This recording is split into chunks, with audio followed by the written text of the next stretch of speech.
આમ તો છેલ્લા ઘણા સમયથી જ્યારથી વિસાવદરના ધારાસભ્ય ગોપાલ ઇટાલિયા તરીકે ચૂંટણી જીતીને આવ્યા છે ત્યારથી તેમનો વિરોધ એ સતત તેમના વિસ્તારમાં યથાવત છે। ઘણી વખત ત્યાંના એ લાલજી કોટડિયા હોય કે અન્ય કોઈ સ્થાનિક હોય એ સોશિયલ મીડિયાની અંદર પોતાનો વિરોધ દર્શાવતા હોય છે, ગોપાલ ઇટાલિયા સામે અનેક સવાલો ઉઠાવતા હોય છે।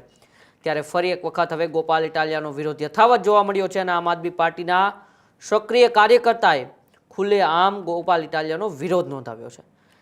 કેમ ગોપાલ ઇટાલિયાનો વારંવાર એ વિસ્તારની અંદર સતત વિરોધ થઈ રહ્યો છે અને કેમ હવે તેમની સાથે રહેવાવાળા લોકોએ જ તેમનો વિરોધ નોંધાવતા શું કહ્યું છે, શું સવાલો કર્યા છે ગોપાલ ઇટાલિયાને, અને હવે કદાચ આવનારા સમયની અંદર આ વિરોધના લીધે જ ગોપાલ ઇટાલિયાને આના વિપરીત પરિણામો મળશે કે નહીં તેની જ આજે આપણે ચર્ચા કરવી છે। ગોપાલ ઇટાલિયાની વેદનાની ડાયરીની વાત હોય કે તેમના એ વાડીની અંદર પ્રોગ્રામની વાત હોય, આવી અનેક વખત ગોપાલ ઇટાલિયાએ ટ્રોલ થઈ ચૂક્યા છે અને વિરોધનો સામનો તેમને કરવો પડ્યો છે। એ પછી ત્યાંના સ્થાનિક લાલજી કોટડિયા હોય કે અન્ય સ્થાનિક દ્વારા પણ તેમને ઘણી વખત એ સોશિયલ મીડિયાની મારફતે એ વિરોધનો વંટોળ ગોપાલ ઇટાલિયાની ફરતે ફર્યો છે। ત્યારે ફરી એક વખત હવે તેમના સાથી સભ્ય એટલે કે જ્યારે આમ આદમી પાર્ટી અને ત્યાંથી ચૂંટણી જીતીને આવી ત્યારે તેમની સાથે રહેલા સભ્યો એક સક્રિય સભ્યએ સોશિયલ મીડિયાની અંદર એક વિડીયો વાયરલ કર્યો અને વિડીયોની અંદર ગોપાલ ઇટાલિયાનો વિરોધ દર્શાવી રહ્યા છે। વિકાસના કામો માટે ચૂંટીને મોકલ્યા હોવાનો ઉલ્લેખ કર્યો તો સાથે સાથે ખેતરોની અંદર ભજીયા, દાળ બાટી અને ચા પાર્ટી કરવાનો આરોપ પણ એ વિડીયાની અંદર લગાવવામાં આવી રહ્યો છે। આવો પહેલા એ આમ આદમી પાર્ટીના સક્રિય કાર્યકર્તાનો આપણે વિડીયો સાંભળીએ, જે વિડીયોની અંદર તે ગોપાલ ઇટાલિયા ઉપર શું આરોપો લગાવી રહ્યા છે। હેલો મિત્રો, હું વિસાવદર તાલુકાના મોણિયા ગામનો વતની કુંજડિયા વલ્લભભાઈ રામજીભાઈ, આમ આદમી પાર્ટીનો સક્રિય સદસ્ય। ગોપાલભાઈ, તમને જીતાડ્યા પછી અમને તો એવું લાગતું હતું કે વિસાવદરમાં તમારી પૂર ઝડપે કામગીરી શરૂ થશે। આજે ઘણો સમય થયો, વિસાવદરમાં તમે ખેતીવાડીના ખેડૂતના ખેતરોમાં જઈને ભજીયા, ગાંઠિયા અને ચા પાણીના પ્રોગ્રામ, દાળ બાટીના પ્રોગ્રામ સિવાય બીજું કંઈ કરી શક્યા નથી। તમને એક ધારાસભ્ય તરીકે ચૂંટીને મોકલ્યા છે। તમે LLM કરેલ ધારાશાસ્ત્રી છો, તમને કાયદાની ખ્યાલ હોય। ખેડૂતોના કે કોઈ પણ મજૂરોના પ્રશ્ન હોય તો જે તે ખાતાના અધિકારીની ચેમ્બરમાં બેસીને પ્રશ્ન ઉકેલી ના શકો?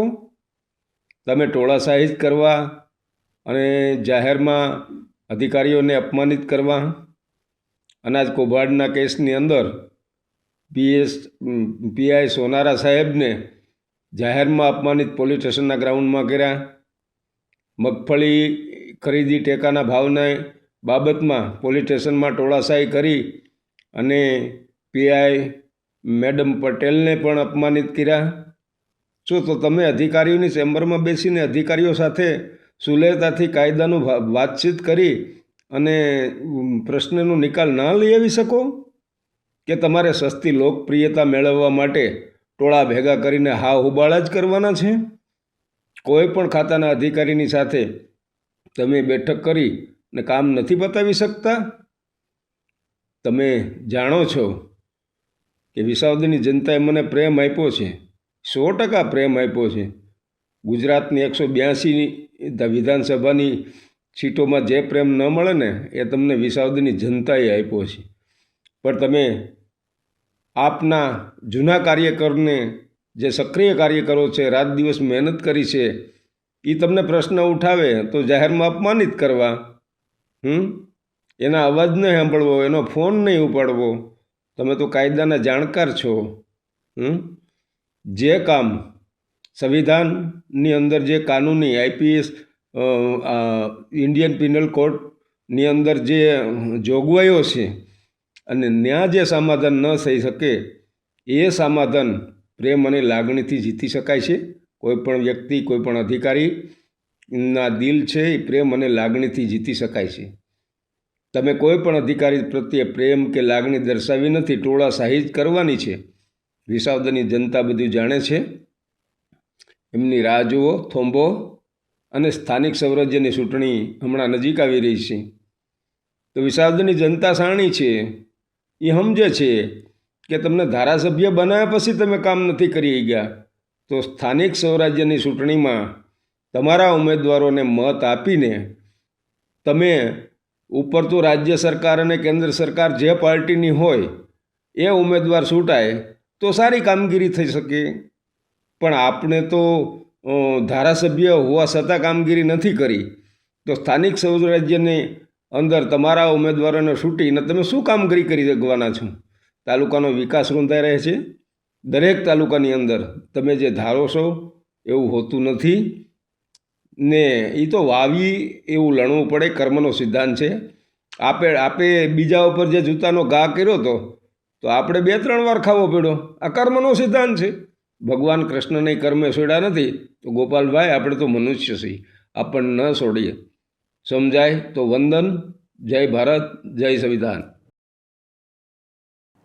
જનતાના મુદ્દાઓથી ભટકવાનો ગંભીર આક્ષેપ તે વિડીયોની અંદર કરવામાં આવી રહ્યો છે. તો મગફળી મુદ્દે પણ પોલીસ સ્ટેશનમાં ટોળાશાહી કરવાનો આરોપ છે. એટલે કે જે હરેશ સાવલિયા સહિતના લોકો ઉપર જે એટ્રોસિટીનો ગુનો નોંધાયો, ત્યારબાદ એ ટોળા લઈને પોલીસ સ્ટેશનમાં ગોપાલ ઇટાલિયા પહોંચ્યા હતા, તેમનો પણ ટોળાશાહી કરવાનો આરોપ લાગ્યો.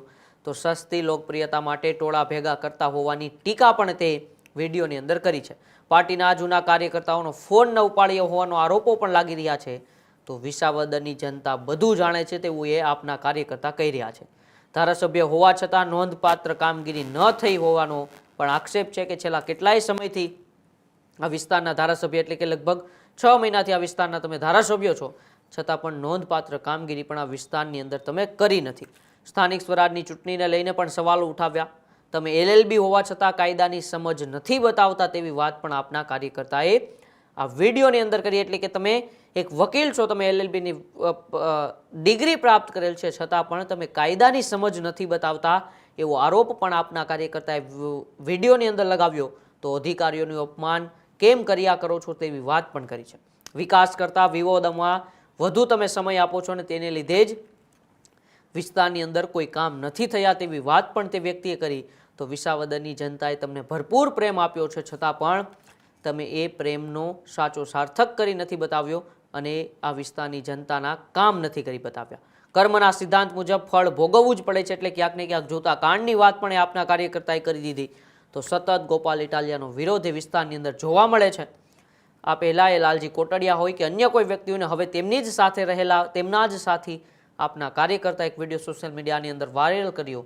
અને સોશિયલ મીડિયાના વિડીયોની અંદર અનેક એવા સવાલો જે ગોપાલ ઇટાલિયાને સણસણતા આપ્યા કે વિસાવદરની જનતાએ તમને ભરપૂર પ્રેમ આપ્યો છે, તમે LLBની ડિગ્રી પ્રાપ્ત કર્યા હોવા છતાં તમને કાયદાની સમજ નથી, કેવી રીતે અધિકારીઓ સાથે વર્તન કરવું, ફક્ત ને ફક્ત ટોળા લઈને પહોંચી જવું, આવી બધી વાત એ આપના કાર્યકર્તાએ ગોપાલ ઇટાલિયા ઉપર સવાલો સાધતા કરી છે. સવાલ એ થઈ રહ્યો છે કે આમ જ જો વિરોધ યથાવત રહ્યો તો પછી 2027 તો દૂરની વાત છે, પરંતુ ગોપાલ ઇટાલિયાના વિરોધને કારણે આમની સ્થાનિક સ્વરાજની ચૂંટણીમાં જ આના પરિણામો દેખાઈ શકે છે.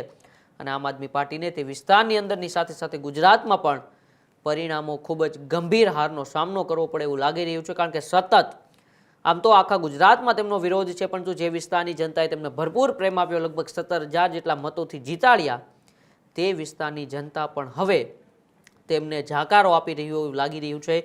એક સમયના તેમના સાથી કાર્યકર્તાઓ, તેમના જૂના કાર્યકર્તાઓ જેઓએ તેમને ચૂંટણી સમયે સાથ આપ્યો હતો, તે કાર્યકર્તાઓ હવે પણ ગોપાલ ઇટાલિયાનો વિરોધ નોંધાવી રહ્યા છે. જોવાનું રહેશે કે આવનારી સ્થાનિક સ્વરાજની ચૂંટણીમાં અને 2027ની વિધાનસભાની ચૂંટણીમાં આના પરિણામો શું આવશે.